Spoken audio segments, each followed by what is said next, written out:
Imagine acordar no meio da madrugada, caminhar até um espelho dentro da própria casa e perceber que o seu reflexo não está copiando seus movimentos. Ele continua parado, olhando para você, e então começa a sorrir sozinho. Foi exatamente isso que aconteceu com um homem que se mudou tentando recomeçar a vida depois de um erro do passado que ele nunca teve coragem de admitir.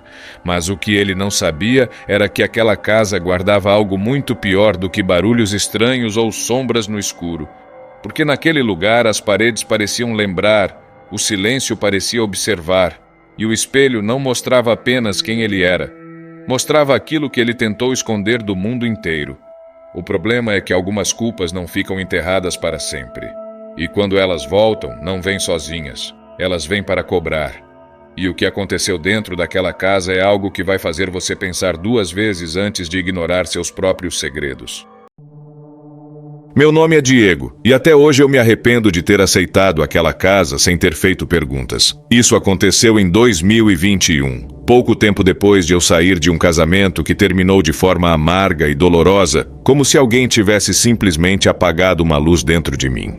Eu queria distância de tudo que me lembrasse daquela fase, então comecei a procurar um lugar barato, isolado, onde pudesse recomeçar sem ninguém me conhecendo. Foi assim que encontrei a casa na Rua das Acácias, número 79. O preço era absurdo de baixo, tão abaixo que parecia erro de digitação. Mesmo assim, a corretora falou aquilo com naturalidade, como se estivesse acostumada a convencer pessoas a ignorarem detalhes estranhos. Ela disse apenas que o antigo morador saiu de forma repentina, não deixou contato, não voltou para buscar nada. Quando entrei pela primeira vez, percebi que a casa era grande demais para alguém sozinho, e o silêncio lá dentro não era normal. Era estranho, como se houvesse alguém lá dentro além de mim. Havia móveis antigos cobertos por poeira, fotografias rasgadas espalhadas em uma gaveta e no corredor central, um espelho enorme encostado na parede, virado levemente para a porta do meu quarto. Naquela mesma tarde senti um cheiro estranho, como se fosse de madeira molhada, um odor que parecia ficar mais forte sempre que eu passava perto do corredor. Eu tentei ignorar, repetindo para mim mesmo que casas antigas sempre têm odores esquisitos. Mas naquela primeira noite, pouco depois de apagar a luz, ouvi claramente passos vindos de cima, caminhando de um lado para o outro. O problema é que a casa não tinha segundo andar. O espelho ficava exatamente no fim do corredor, de frente para a porta do meu quarto, como se tivesse sido colocado ali de propósito para vigiar quem entrava e quem saía. Desde o primeiro dia, toda vez que eu passava por ele, sentia uma sensação estranha, uma leve tontura que não era física, mas sim uma espécie de desorientação, como se por alguns segundos eu esquecesse onde estava ou para onde estava indo. Era como se o ar ao redor do espelho fosse mais pesado, mais denso, e quanto mais eu tentava ignorar aquilo, mais meu corpo reagia com um desconforto difícil de explicar. Na segunda noite acordei de repente, sem motivo aparente, com o coração acelerado e a sensação de que alguém tinha me chamado pelo nome. O relógio digital ao lado da cama marcava exatamente 13h17 da manhã, e aquele número ficou gravado na minha mente de um jeito estranho, como se tivesse algum significado oculto. Levantei para ir até a cozinha beber água, tentando afastar a ansiedade que crescia dentro de mim. Quando voltei pelo corredor escuro, iluminado apenas pela luz fraca da rua entrando pela janela, vi algo pelo canto do olho que fez meu corpo inteiro travar. No espelho, eu já estava parado no meio do corredor, imóvel, olhando diretamente para mim, mas eu ainda estava caminhando. Meu reflexo demorou alguns segundos para copiar meus movimentos, como se estivesse atrasado, como se estivesse tentando me acompanhar. Fiquei congelado, incapaz de respirar direito, tentando convencer minha mente de que era apenas cansaço, estresse, talvez algum tipo de ilusão causada pelo sono. Passei o resto da noite acordado, evitando olhar novamente para o espelho. Só que na terceira noite, quando finalmente reuni coragem para encará-lo, meu reflexo não me imitou. Ele apenas ficou ali e lentamente abriu um sorriso que eu nunca fiz. No quarto dia, enquanto eu tentava fingir que tudo aquilo não estava acontecendo, uma voz me chamou do portão. Era Dona Lúcia. A vizinha da casa ao lado, uma senhora de aparência frágil, mas com um olhar atento demais para alguém daquela idade. Ela perguntou se eu estava me adaptando, se estava dormindo bem, e o jeito como fez a pergunta me deixou desconfortável, como se ela já soubesse a resposta. Antes que eu dissesse qualquer coisa, ela comentou que na noite anterior tinha ouvido um choro vindo de dentro da minha casa. Um choro masculino, profundo, carregado de desespero, como o de alguém que implora por ajuda sem acreditar que será ouvido. Aquilo fez meu estômago embrulhar, porque eu sabia que não tinha chorado. Pelo menos não conscientemente. Quando respondi isso, ela ficou em silêncio por alguns segundos, olhando para a casa atrás de mim com uma expressão pesada, quase triste. Então ela falou em um tom baixo, como se tivesse medo de ser escutada. O antigo morador também começou assim. Primeiro os barulhos, depois os reflexos estranhos e por fim as vozes. Perguntei o que tinha acontecido com ele, esperando ouvir algo racional, alguma explicação comum. Mas a resposta dela veio lenta, carregada de uma certeza assustadora. Ela disse que antes de desaparecer, ele repetia sempre a mesma frase. Dizia que a casa sabia exatamente o que ele tinha feito e que não pararia até fazê-lo pagar. Eu só descobri que existia um porão naquela casa por causa de um som que não tinha explicação. Era como uma pancada seca, oca, vinda do meio da sala, como se algo pesado tivesse sido jogado contra o chão de madeira. No começo achei que fosse dilatação da estrutura, barulho comum em casas antigas, mas quando fui verificar, percebi que o tapete estava levemente fora do lugar, como se tivesse sido arrastado por alguém. Ao puxá-lo completamente, encontrei uma pequena porta quadrada de madeira embutida no piso, daquelas que parecem não ter sido abertas há anos. O coração começou a bater mais rápido, sem motivo lógico, como se meu corpo estivesse reagindo antes mesmo de minha mente entender o perigo. Fiquei ali parado por horas, tentando reunir coragem, enquanto o silêncio da casa parecia pressionar meus ouvidos. Quando finalmente levantei a tampa, o cheiro metálico que eu sentia desde o primeiro dia se tornou insuportável, misturado com um odor de mofo e algo que lembrava ferrugem molhada. Desci lentamente usando a lanterna do celular, e cada passo na escada rangia alto demais. As paredes eram de concreto cru, cobertas por marcas profundas, arranhões verticais e irregulares, como se alguém tivesse tentado desesperadamente subir por elas usando as próprias unhas. No fundo do porão, iluminada pela luz fraca do celular, havia uma cadeira de madeira simples, posicionada de frente para a parede. Era impossível não perceber que ela não estava ali antes. E quando aproximei a luz da parede, meu corpo inteiro ficou gelado. Meu nome estava escrito dezenas de vezes, repetido sem parar, em tamanhos diferentes, como se tivesse sido gravado por alguém em puro desespero. Existe uma coisa que eu nunca contei para ninguém, algo que eu tentei enterrar tão fundo dentro de mim que, com o tempo, comecei a fingir que nem tinha acontecido.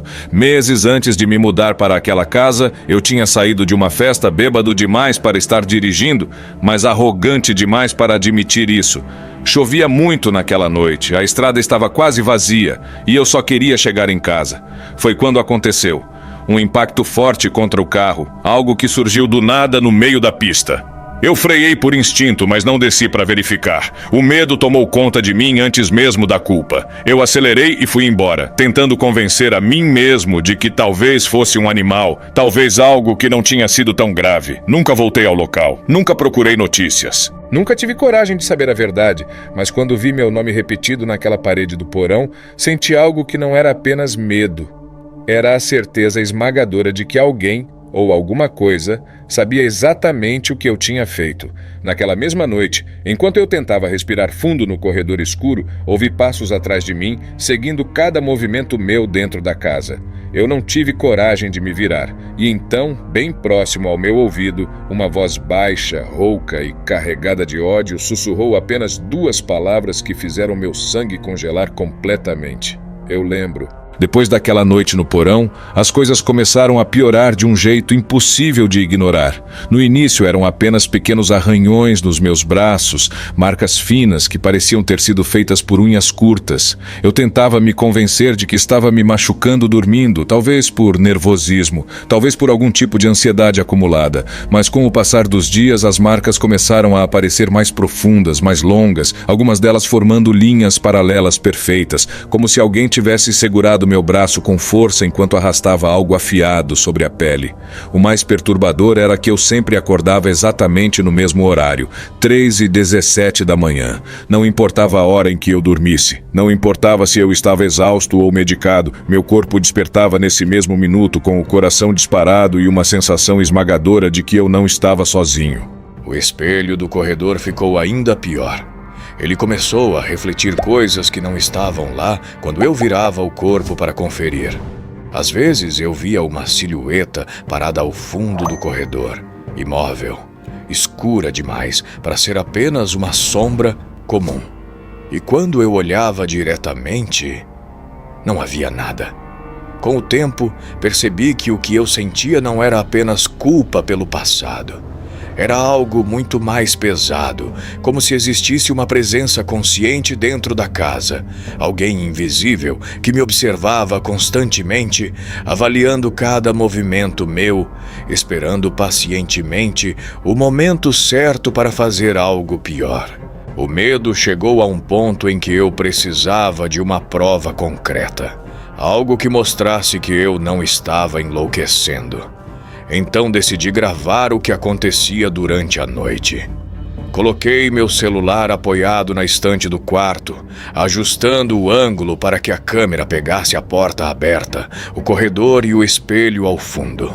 Tentei dormir, mesmo sabendo que aquela sensação de vigilância não me deixaria descansar de verdade. Na manhã seguinte, com as mãos tremendo, abri o vídeo. Durante horas nada aconteceu, apenas o quarto escuro e o silêncio pesado. Mas exatamente às 3h17, meu corpo se moveu na gravação. Eu me levantei da cama lentamente, com movimentos estranhamente mecânicos, e caminhei até o corredor. Fiquei parado diante do espelho por vários minutos, completamente imóvel. O problema é que eu não me lembrava de ter acordado naquela noite. Eu tinha certeza de que tinha dormido até o amanhecer.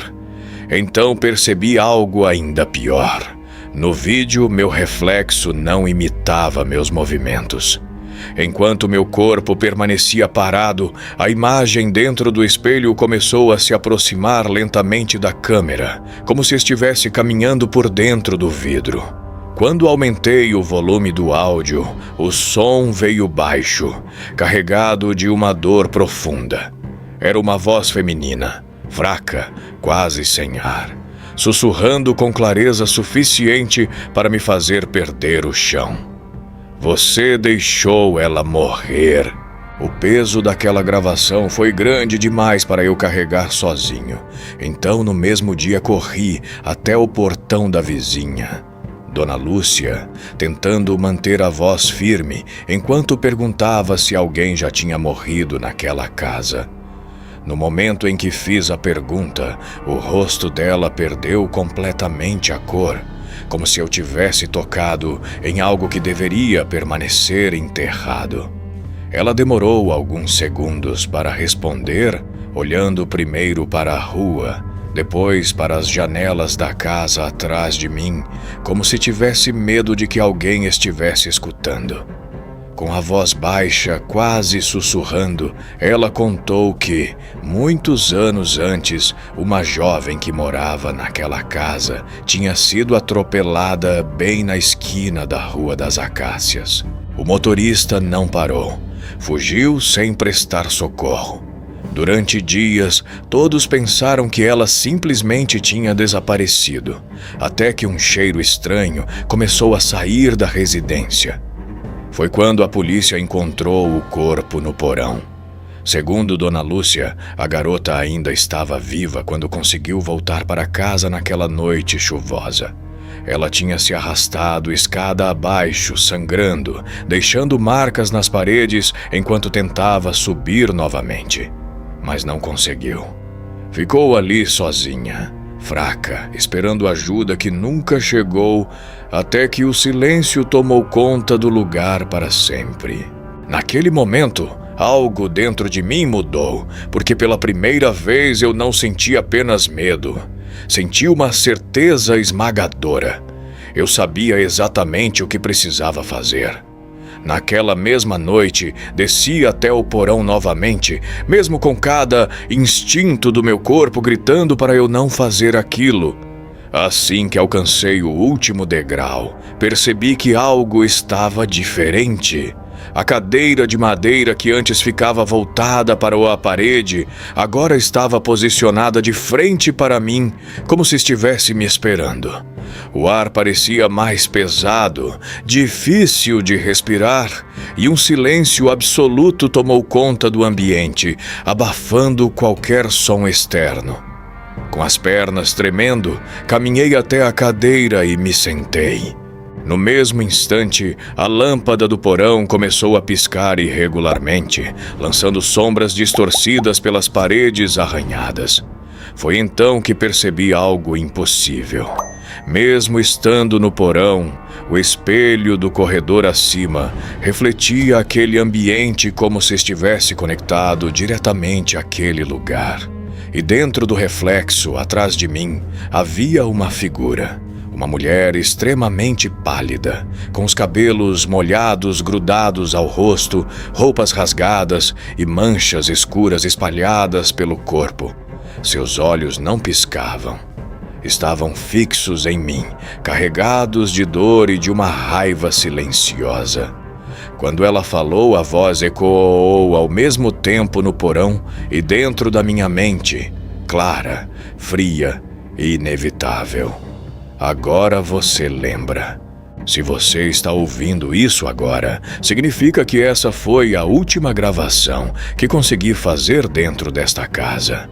Já tentei sair de todas as formas possíveis, mas a porta simplesmente não abre mais, como se algo do outro lado estivesse segurando, impedindo qualquer fuga. As janelas também não cedem, e o ar aqui dentro parece cada vez mais pesado, como se o próprio lugar estivesse se fechando ao meu redor. O espelho do corredor. Ele não mostra mais o meu reflexo. Não importa o ângulo, não importa a distância, não sou mais eu que aparece ali. É ela, sempre parada exatamente onde eu deveria estar, me observando em silêncio, com aqueles olhos fixos que parecem atravessar tudo, como se estivessem esperando apenas o momento certo. Eu consigo sentir que ela não quer apenas me assustar. Ela quer que eu entenda, quer que eu sinta exatamente o que ela sentiu naquela noite, sozinha, ferida, abandonada. Então, se alguém encontrar este relato, se esta gravação chegar até você, preste muita atenção no que eu vou dizer agora. Nunca ignore seus erros. Nunca fuja das consequências das suas escolhas, porque existem lugares que não são apenas assombrados. Existem lugares que guardam memórias, lugares que observam, que lembram, que esperam pacientemente. E quando chega a hora, eles cobram. E se você chegou até aqui, se essa história te prendeu até o final, já se inscreve agora no canal, porque toda semana existem novos relatos reais e assustadores como esse esperando por você. Deixe seu like para que mais pessoas encontrem essas histórias. E se você também viveu algo inexplicável, algo que ninguém acreditou quando contou, envie seu relato para o e-mail que está na descrição deste vídeo, porque a próxima história pode ser a sua.